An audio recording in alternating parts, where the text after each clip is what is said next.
दोस्तों, एक बहुत पुरानी कहानी मैं बताने चल रहा हूँ। इसको ध्यान से सुनिएगा और पूरा वीडियो देखिएगा। एक शहर में एक सेठ रहता था। वह अपने बच्चों के लिए बहुत मेहनत करता था और अपने परिवार के साथ रहता था।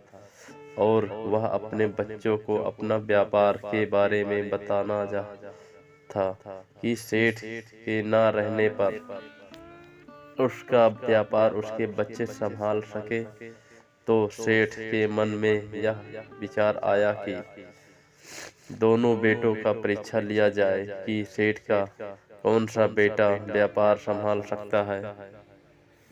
तो सेठ ने अपने दोनों बेटों को बुलाया। उनके दोनों बेटे सेठ के पास गए। पिता से पूछते हैं कि पिताजी, बताइए, हमें बुलाया ने का कारण। तो पिता ने बेटे को बोला कि मैं बाद में व्यापार में ऐसा कौन सा बेटा अच्छा रहेगा, इसी लिए आज मैं दोनों को 10-10 रुपए देता हूँ और बाजार जाओ और वहां से कोई ऐसा चीज लेकर आओ जिससे पूरा घर भर जाएगा। पिता की पूरी बात छोटे बेटे ने ध्यान से सुनी और वह गया। दोनों बेटे बाजार से शाम को आए और बड़ा बेटा सोच रहा था कि ऐसा क्या ले जाऊं जिससे कि पूरा घर भर जाए। तो उसको कुछ समझ नहीं आया। तो उसने एक गट्ठर भूसा खरीदा और अपने घर ले आया और बोला, पिताजी, मैंने पूरी बाजार घूम लिया, कुछ नहीं समझ आया, तो मैंने 10 रुपए का एक गट्ठर भूसा ले आया हूँ। तभी सेठ का दूसरा बेटा आता है।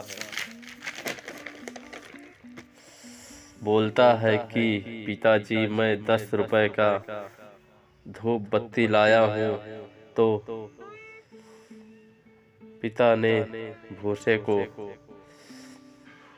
बेटे से बोला कि घर में रख कर आओ। बड़ा बेटा एक कमरे में रखता है तो उसका एक कोना भी नहीं भरता है। फिर दूसरे बेटे ने जो धूप बत्ती लाया था उसे पूरे घर में जलाया और धूप के महक से पूरा घर भर गया। तो सेठ को समझ में आ गया और उसने छोटे बेटे को व्यापार करने का आदेश दिया और बड़े बेटे को घर का काम